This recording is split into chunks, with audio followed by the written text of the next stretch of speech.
¿Qué tal? ¿Cómo les va? Es un honor para mí volver a reencontrarme con ustedes y quiero hacer alguna aclaración antes de que empecemos a desandar este video. Este video yo lo voy a publicar mañana sábado después de la clasificación. Pero hoy viernes y antes de saber qué es lo que va a pasar en la práctica 3 y en la clasificación, quería empezar a hacer un resumen de lo que pasó hoy viernes, para no sentirme influenciado respecto de lo que pase mañana o para poder decirles con mayor claridad qué es lo que creo y espero que pueda pasar mañana. Pero antes de todo eso, quiero empezar a charlar con ustedes, ante todo, por supuesto, agradeciéndoles que estén ahí y, por supuesto, que me sigan, si les gusta, que me den un like, por supuesto, y que se adhieran a nuestro canal PowerSport TV. Les decía que antes de empezar con todo esto, quiero empezar a hablar de neumáticos. Yo les dije en un momento de que iba a hacer un video explicándoles muchas cosas y demás, y por una razón o por la otra la cuestión es que hasta acá no lo hice. Entonces, quiero hacer un poquito de historia, como para que aquellos que recién se suman a la Fórmula 1 a partir de la llegada de Franco a fines del año pasado, o los más nuevos todavía, entiendan un poquito mejor cómo es este tema de los neumáticos. Hubo una época cuando la Fórmula 1 era analógica, y esto de analógica y digital lo van a escuchar mucho en los próximos videos, cuando la Fórmula 1 era analógica, en la cual había otro fabricante de neumáticos. Hubo una época en la que había dos fabricantes de neumáticos que competían entre sí y que hacía que, bueno, claramente las carreras fueran mucho más interesantes, en el sentido de que, creo que si no me equivoco, eran Bridgestone y Pirelli, y cada uno trabajaba para 3 o 4, o para 4 equipos o 5 equipos, y estos equipos iban desarrollando su auto para ese neumático. Y también le iban dando un feedback al fabricante para que pudiera mejorar su producto, porque claramente Pirelli le quería ganar a Bridgestone y Bridgestone le quería ganar a Pirelli, o en otra época creo que era Michelin también uno de los que estaba ahí como segundo. La cuestión es que empezaron a aparecer intereses comerciales. Esto se hizo carísimo. En aquella época no había ninguna restricción en cuanto a pruebas. Yo te diría que los pilotos estaban más con la cola arriba del auto de carrera, fuera del fin de semana de carreras, testeando nuevas cosas como nuevos neumáticos o nuevas partes aerodinámicas, que en los fines de semana de carrera. Pero claro, era una Fórmula 1 analógica. Apenas se había empezado un poquito el internet, apenas se estaban empezando a ser muy rudimentarios los túneles de viento, rudimentarios en cuanto a los resultados y su exactitud, pero en definitiva la Fórmula 1 fue haciendo camino al andar. Llegó otro momento donde empezamos ya con tener un único proveedor de neumáticos, pero que los neumáticos no eran lisos. Eran como los que te muestro en esta foto de Michael Schumacher de los primeros años del nuevo siglo, del siglo XXI, con esta Ferrari que tantas alegrías le dio a los tifosi, y ustedes ven que los neumáticos tenían ranuras. ¿Eso qué hacía? Que el parche de contacto fuera menor, con lo cual bajaban la velocidad en curva. ¿Qué es el parche de contacto? Van a preguntar muchos de ustedes. El parche de contacto es el pedazo de goma, voy a hablarlo bien en criollo, el pedazo de goma que apoya en el piso. Ese pedacito del neumático que apoya en el piso, cuyo apoyo es permanente porque el neumático va girando, es lo que se llama el parche de contacto. Cuando el parche de contacto es menor, en este caso por las ranuras, claramente vas a tener menor adherencia, con lo cual menor velocidad en curva. Durante muchos años existió esto, por supuesto los pilotos se acostumbraron, los fabricantes de autos se acostumbraron, y era prácticamente lo más normal del mundo que corrían con estas gomas con ranuras, y con una sola graduación en cuanto a su dureza. Este tema de las distintas cantidades de durezas apareció bastante tiempo más adelante, ahora vamos a llegar a eso.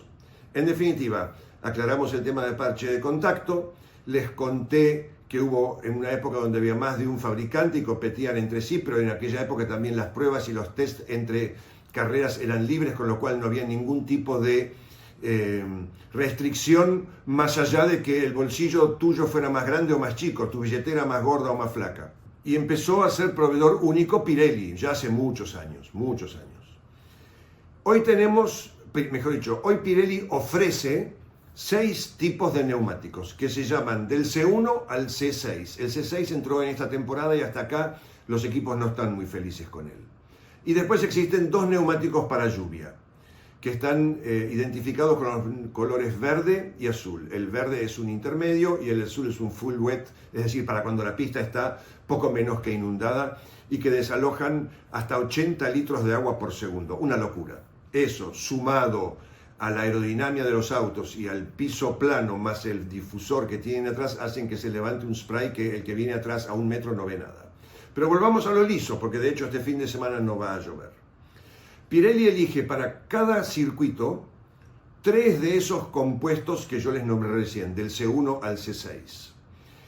Por ejemplo, venimos de Canadá, donde eligieron C4, C5 y C6, es decir, el C4 era el blanco, el C5 era el amarillo y el C6 era el rojo. Vamos a este circuito en Austria, donde eligieron C3, C4, C5, es decir, el C5 es el rojo, el C4 es el amarillo y el C3 es el blanco, es decir, se corrieron los colores. C3, C4 y C5 se eligió para esta carrera. Yo particularmente creo que el C5, es decir, el rojo, en carrera no se va a usar.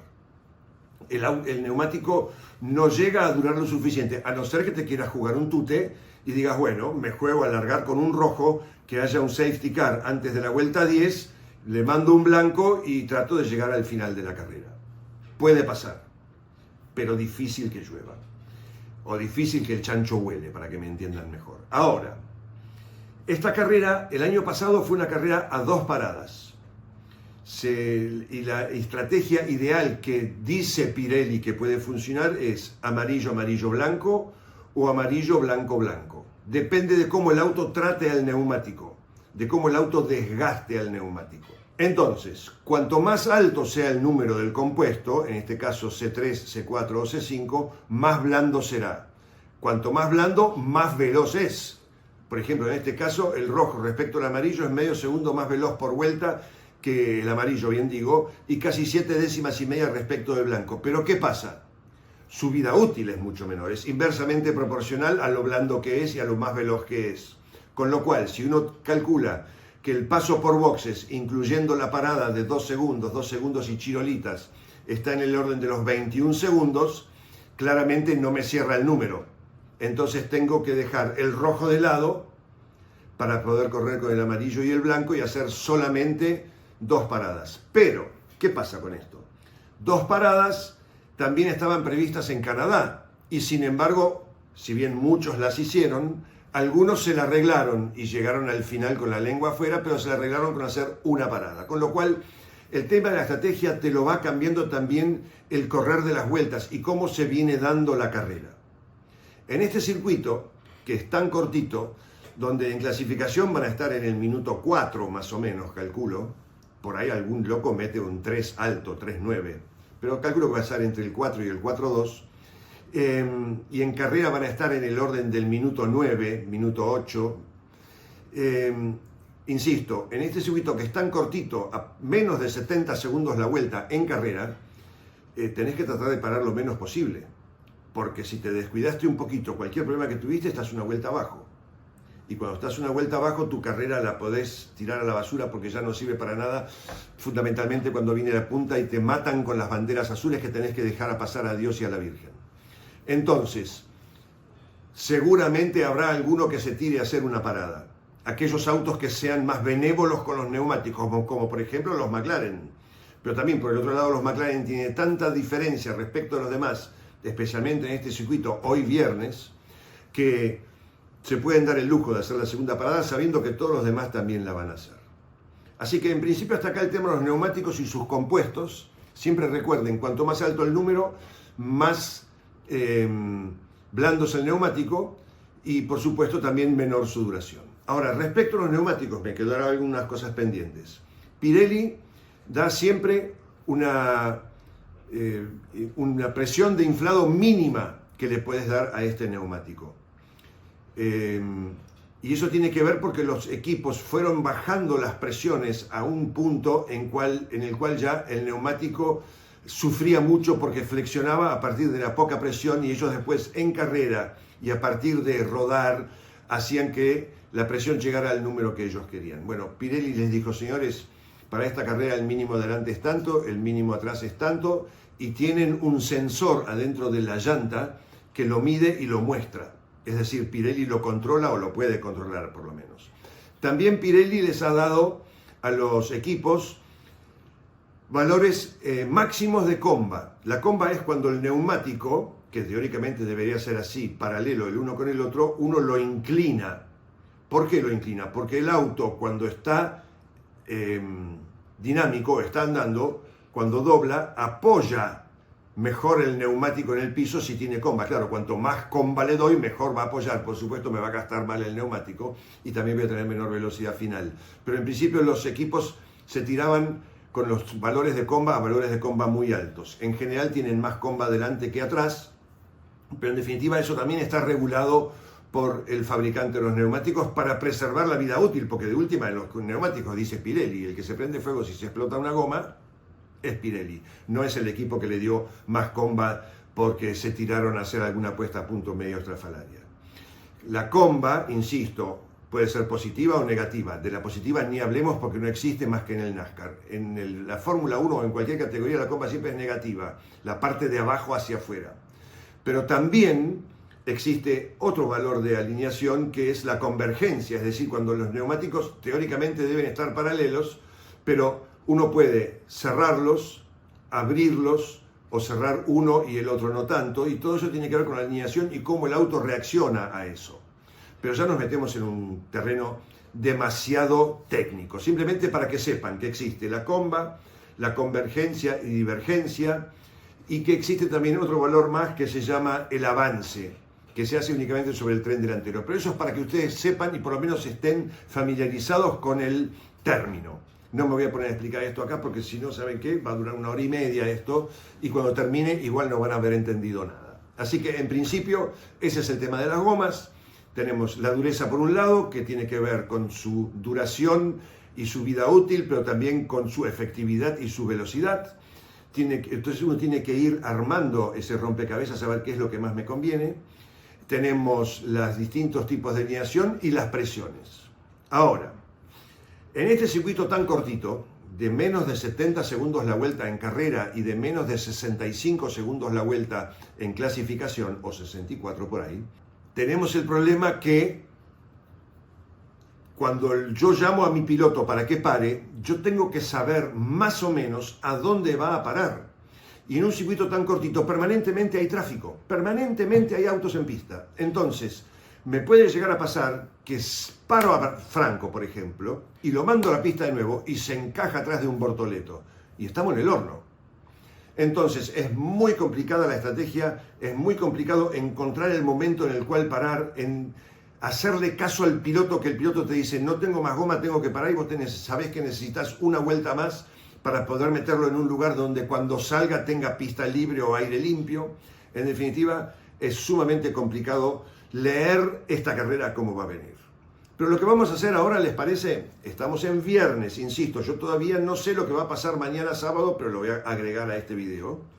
Este viernes, en la práctica 1, el más rápido fue George Russell con el Mercedes.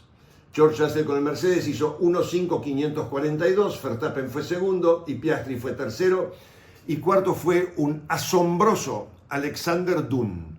Es quien viene primero en el campeonato de la Fórmula 2 y que manejó el auto de Lando Norris y lo metió en un cuarto lugar a menos de una décima de Piastri. Yo creo que en McLaren todos abrieron los ojos así. Gasly fue quinto, hizo 1.5.780. Bortoleto, también muy bien Bortoleto, Albon, Sainz, Hamilton y Hatcher completaron los 10 y nuestro Franco Colapinto fue 16º, hizo 1.6.246. En el primer entrenamiento salieron Franco con blanca, es decir, con la dura, con el C3, y Gasly salió con la amarilla, en el primer entrenamiento. En el segundo entrenamiento salieron al revés, Franco con la amarilla, Gasly con la blanca. En ambos entrenamientos en algún momento pusieron la goma roja, con la cual hicieron el tiempo que les dije recién, y después hicieron lo que se llaman los long runs, es decir, los equipos van probando qué tiempo hacen con el tanque lleno, con la goma que van a usar para correr, en definitiva, y ahí los tiempos fueron relativamente buenos. No fueron una locura, tampoco fueron una macana grande como una casa, pero creo que el equipo tiene mucho para trabajar de esta noche a mañana. O sea, insisto, este video lo estoy haciendo el día viernes. Lo que pase mañana lo voy a agregar al final de este video cuando lo edite. Pero va a salir todo en la misma pieza, digamos. En el segundo entrenamiento, Norris, que se había perdido el primer entrenamiento, salió y hizo 1.4.580. Es decir, bajó el tiempo que había hecho Russell en el primer entrenamiento en un segundo. Un número, ¿eh? 1.4.737 para Piastri, que fue segundo, y 1.4.898 para Verstappen, que fue tercero. Verstappen tercero quedó a 3 décimas de lo que hizo Norris. Me parece que los van a correr hasta el lunes a los McLaren. Stroll, muy bien Stroll, fue cuarto. Leclerc quinto, Russell sexto, séptimo Tsunoda, octavo Bortoleto, nuevamente luciendo, sigue estando en los 2 entrenamientos entre los 10. Alonso poniendo el segundo, Aston Martin también entre los 10, porque recordemos que Stroll estaba por ahí adelante en el cuarto lugar, con lo cual me parece que la mano de Adrian Newey ya se está notando por ahí. Hamilton décimo, Hamilton se viene peleando con la Ferrari desde que arrancó el año. Para esta carrera pusieron un piso nuevo que claramente no le está dando el resultado que esperaban, y sí le dio el resultado que esperaban un pequeño cambio que hicieron en la suspensión delantera del McLaren de Norris únicamente, algo que Norris pidió para poder sentir mejor el auto cuando lo llama, cuando está doblando y que tiene que terminar de doblar. Bueno, le hicieron un pequeño cambio únicamente al auto de Norris por pedido de él, y claramente le dio el resultado porque metió un tiempazo y le hizo 3 décimas a Verstappen en su casa. Pero vamos a los nuestros. Gasly fue decimocuarto, hizo 1.5.613, es decir, Gasly de la primera a la segunda mejoró 2 décimas. Y Franco hizo 1.6.176, quedando último, vigésimo, y bajando 1 décima respecto de lo que había hecho en la práctica 1. Hasta acá no me quiero comer el amague como me lo comí en Canadá, donde Franco había quedado a 7 décimas de Ocon, que era el que estaba delante de él en el puesto 17, creo que era, y Franco 18, y los dos de atrás no habían girado.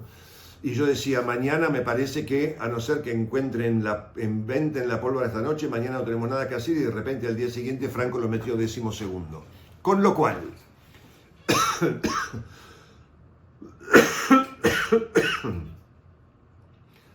Franco lo metió 12º. Con lo cual, vamos a ver qué pasa mañana. En principio el equipo tiene que trabajar esta noche, el ritmo en carrera es bueno pero nada sobresaliente, y estimo que hoy deben haber estado trabajando con un mapa motor relativamente tranquilo, porque eso también se puede manejar a partir de la electrónica, y de repente salen a girar con, les digo un número cualquiera, 70 caballos menos, o con un motor menos rabioso al momento de traccionar porque estoy cuidando la transmisión. O sea, porque no se olviden que cuando tengan que cambiar el próximo motor van a penalizar. Entonces están tratando de cuidar todo como para llegar lo más adelante posible, o penalizar donde más les convenga. Por ejemplo, Spa. Y no penalizar en Hungría, por decir algo, que es un circuito muy tortuoso, muy cartódromo. Entonces, esperemos que encuentren algo esta noche, y eso se los voy a contar mañana, porque hasta acá llegó lo de hoy. Vamos a ver qué pasa. El panorama está difícil y complicado, pero no me quiero comer el amague de Canadá, con lo cual termino este video acá, y ya en 1 segundo y medio, cuando yo corto, sigue lo que pasó el día sábado. Y ya estamos en sábado, un sábado que fue mucho mejor que lo que había sido el viernes, un viernes en donde nos fuimos con algo de desilusión respecto de lo que estaba pasando y cómo aparentemente venía el fin de semana. Sin embargo, la Diva revivió durante la noche. La Diva esta mañana, que le manejaba a Franco, bajó 7 décimas el tiempo que había hecho Franco en la práctica 2, y que metió un tiempo de 1.05.546. Lo dejaba en el puesto 19, que vos podés decir, bueno, estamos complicados, pero lo más importante es, primero, que bajaba 7 décimas su tiempo de ayer, lo que mostraba un claro avance del auto, y también que quedaba solamente 180 milésimas de su compañero de equipo, que era 17º.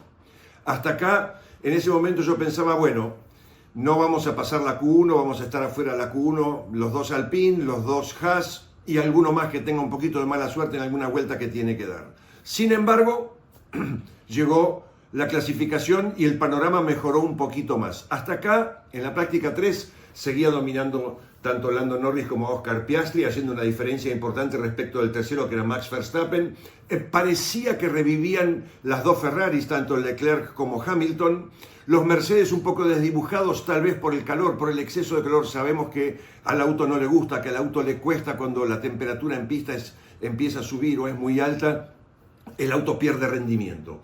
Seguía siendo muy bueno lo de Bortoleto, que una vez más se metía dentro de los 10, con lo cual todo apuntaba a que íbamos a tener una clasificación muy peleada arriba y abajo, bueno, con un poquito de magia por ahí, con un poco de suerte pasábamos a la Q2. Y llegó el momento de la clasificación, una clasificación que nos permitió a Franco Colapinto hacer 1.5.278, es decir, bajó 3 décimas más lo que había hecho en la práctica 3, bajó 1 segundo lo que había hecho en la práctica 2, lo que muestra, por un lado, un claro avance del auto, un claro avance del piloto también en cuanto a que tomó más confianza en cómo le pusieron el auto hoy, y también que estaba relativamente cerca de su compañero de equipo. Pasada la Q1, en donde Franco quedó 15º y quedaron afuera Stroll, Ocon, Tsunoda, Sainz y Hülkenberg, nada que ver con los que yo les había dicho que pensaba que iban a quedar afuera, pero en definitiva las clasificaciones son así. Y llegamos a la Q2, donde Franco volvió a salir y la cuestión era pasar a la Q3. Difícil. Yo ya estaba viendo con unos amigos y les decía, si no bajan el 1.5, no va a pasar a la Q3. O sea, tenés que bajar el 1.5 para pasar a la Q3. En definitiva, Franco repitió su tiempo de la tanda anterior, hizo 1.5.288, o sea, 10 milésimas más, es prácticamente lo mismo. Y lamentablemente no pudo pasar a la Q3. Su compañero de equipo, Pierre Gasly, hizo 1.4.846 y él sí pudo pasar. ¿Por qué Franco no pudo pasar? Y acá es donde hay que empezar a mirar un poquito los detalles. Porque si miramos las velocidades finales, Franco hoy era exactamente igual de rápido que Pierre Gasly, más, hasta tenía 1 kilómetro más de velocidad final, lo cual de alguna manera le saca viento de las velas a aquellos que hablaban, no, porque Gasly tiene un motor fresco, un motor nuevo. Muchachos, a esta altura de la competencia, un motor que tenga 2 o 3 carreras como es el que tiene Franco contra otro que está fresco, la diferencia es mínima. La cuestión es que en la Q2, lamentablemente, Franco cometía un error en la curva 3, donde perdía 3 décimas y 2 décimas más las perdió en la curva 9. Aparentemente en la curva 3 se pasó un poquito. Bueno, son cosas que pasan cuando te venís jugando y te tirás un poquito más y si te pasaste, bueno, mala suerte. Lo importante es que pasó a la Q2. En definitiva, Franco quedó 14 en clasificación. Su compañero de equipo, Pierre Gasly, en la Q3 hizo 1.5.649, o sea, se fue mucho para arriba, quedó en el 10º lugar, con lo cual los Alpine van a estar largando 10º y 14º. Algo impensado si miramos la práctica 2 de ayer. Algo impensado en cuanto a posición, no tanto a tiempo, si miramos la práctica 3 de esta mañana. Lo importante es que están ahí.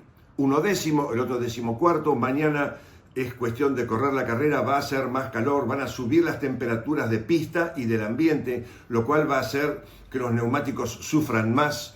Va a ser una carrera donde, insisto, la goma roja no es una goma para correr mañana porque su duración va a ser muy corta, especialmente por el aumento de temperatura. Un tiempazo espectacular metió Lando Norris. Les dije, algún loco por ahí puede hacer un 3.9 muy alto, o si no la clasificación va a estar en el 4, 4.1, 4.2. Bueno, la cuestión es que Lando Norris, cuando llegó el momento de decir la verdad, que fue en la Q3, metió 1.3.971. Un tiempazo que nadie no se pudo ni acercar, le hizo medio segundo a Charles Leclerc, Oscar Piastri fue tercero, 1.4.554, Lewis Hamilton fue quinto. Mirá cómo revivieron las Ferraris, segunda y cuarta. George Russell fue quinto, Hamilton cuarto. George Russell fue quinto. Liam Lawson, muy bien lo de Liam Lawson, la verdad es que me alegro mucho por el chico a quien bajaron impiadosamente de su asiento en Red Bull en la segunda carrera del año. Le ganó la clasificación a Max Verstappen, sexto Liam Lawson, séptimo Max Verstappen, octavo Bortoleto, noveno Kimi Antonelli y décimo Pierre Gasly, aunque acá debo aclarar, y lo subrayo, debo aclarar que Pierre Gasly hizo un trompo, terrible trompo, dos en realidad. Hizo no un 360, hizo un 720 en la entrada a la recta principal, mordió un poquito la leca y chau. Es agarrate del pincel que te saco la escalera. ¿Y qué pasó? Todos los que venían atrás tenían bandera amarilla y no pudieron mejorar su tiempo porque era precisamente la segunda salida en esta Q2, en esta Q3.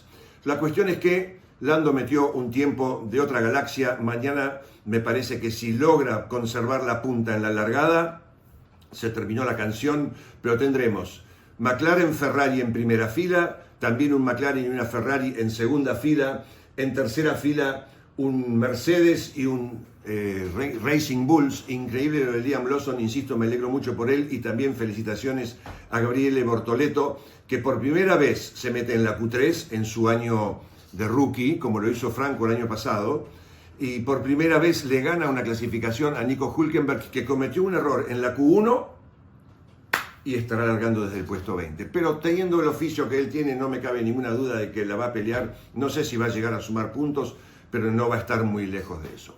En definitiva, y redondeando, prepárense porque mañana tenemos una carrera espectacular. Promete, con un poquito de suerte, con un poquito de buena estrategia, con un poquito de cuidemos las gomas a ver qué podemos pilotear. Creo que alguno de los dos Alpine, ojalá que los dos, y ojalá que Franco Colapinto, puedan sumar algún puntito y hacer de este fin de semana que parecía que venía oscureciendo y para que hubiera tormenta, un fin de semana con muchísimo sol y muchísima alegría. Hasta acá lo que fue la clasificación. Veremos cómo sigue esto el día lunes en el próximo video que voy a hacer para ustedes, donde también les voy a contar algunas cosas más que me olvidé de contarles de las gomas, como por ejemplo algo muy importante, que fue el cambio de llanta 13 a llanta 18, lo que implicó no solamente el cambio de llanta, sino que implicó el cambio de construcción del neumático y cómo se usaba el neumático antes. Pero no me quiero extender con eso. Primero quedémonos con la alegría de que lo tenemos a Franco en la Q2. La verdad es que parecía que no podía ser. A Gasly, que a gatas entró en la Q3 y mantuvo ese 10º puesto, y esperemos que sea un buen fin de semana para los amigos de Alpine. Vamos a estar todos hinchando por ellos, por supuesto. El lunes tendremos todo lo que fue la carrera, mi comentario, mis pensamientos, mis reflexiones para compartirlas con ustedes. Chau y tengan un lindo domingo.